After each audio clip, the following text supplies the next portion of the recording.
தொடர்பாக மத்திய அமைச்சர் அமித்ஷா அவர்கள் தெரிவித்திருந்த கருத்திற்கு பள்ளிக்கல்வித்துறை அமைச்சர் அன்பில் மகேஷ் பொய்யாமொழி அவர்கள் எதிர்ப்பு தெரிவித்து ஒரு கருத்தை பதிவிட்டிருக்கிறார். இது குறித்த விரிவான விவரங்களுக்காக நிகரார் எம்முடைய செய்தியாளர் ராஜேஷ்.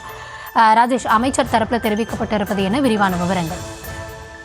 கௌதமி, நேற்று உள்துறை அமைச்சர் அமித்ஷா ஒரு கருத்தை தெரிவித்திருந்தார். ஆங்கிலம் பேசுபவர்கள் அவமானப்படக்கூடிய சூழல் விரைவில் வரும் என்று தெரிவித்திருந்தார்.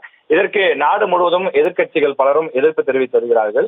அந்த வகையில் தமிழக பள்ளிக்கல்வித்துறை அமைச்சர் அன்பில் மகேஷ் பொய்யாமொழி தன்னுடைய கடுமையான எதிர்ப்பை பதிவு செய்திருக்கிறார். ஆங்கிலம் ஒரு வளர்ச்சி அடைந்த ஒரு மொழியாகவும் உலக நாடுகளுடன் தொடர்பு கொள்ளக்கூடிய ஒரு மொழியாகவும் இருக்கிறது.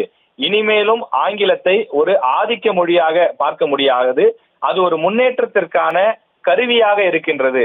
அதனால்தான் உலகின் வளர்ந்த நாடுகளாக இருக்கக்கூடிய, முன்னேற்றம் பெற்ற நாடுகளாக இருக்கக்கூடிய சீனா, ஜப்பான், கொரியா, இஸ்ரேல், ஜெர்மனி போன்ற நாடுகள் கூட ஆங்கிலத்தை தங்களுடைய பிள்ளைகளுக்கு சொல்லிக் கொடுக்கிறார்கள். அப்போதுதான் மற்ற நாடுகளுடன் அவர்கள் எளிதாக தொடர்பு கொள்ள முடிகிறது என்று அன்பில் மகேஷ் அவர்கள் தெரிவித்திருக்கின்றார்.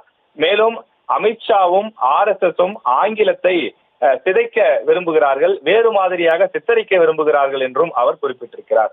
முன்பு எப்படி சமஸ்கிருதம் யாருக்கும் கிடைக்காமல் வைத்திருந்தார்களோ அதுபோன்று ஆங்கிலமும் யாருக்கும் கிடைத்துவிடக் கூடாது என்று நினைக்கிறார்கள்.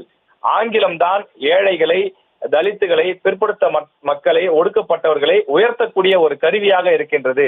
ஆங்கிலம் படித்தவர்கள் நல்ல வேலைக்கு போகலாம், பொருளாதார அளவில் உயரலாம், பல உலக நாடுகளில் பல வெளிநாட்டு கம்பெனிகளில் வேலைக்கு சேரலாம் என்ற பொருளிலே அமைச்சர் அன்பில் மகேஷ் பொய்யாமொழி தன்னுடைய கருத்தை பதிவு செய்திருக்கின்றார். ஒரு மொழி என்பது ஏற்றிவிடும் ஏணியாக இருக்க வேண்டுமே தவிர தடுக்கும் தடையாக இருக்கக்கூடாது. ஆங்கிலத்தை பொறுத்தவரையில் ஆங்கிலத்தை முழுமையாக படித்தால் நிச்சயமாக அதன் மூலமாக வேலை வாய்ப்புகள் கிடைக்கும், வாழ்க்கையில் முன்னேறலாம் என்ற பொருளிலே அமைச்சர் அன்பில் மகேஷ் தெரிவித்திருக்கின்றார்.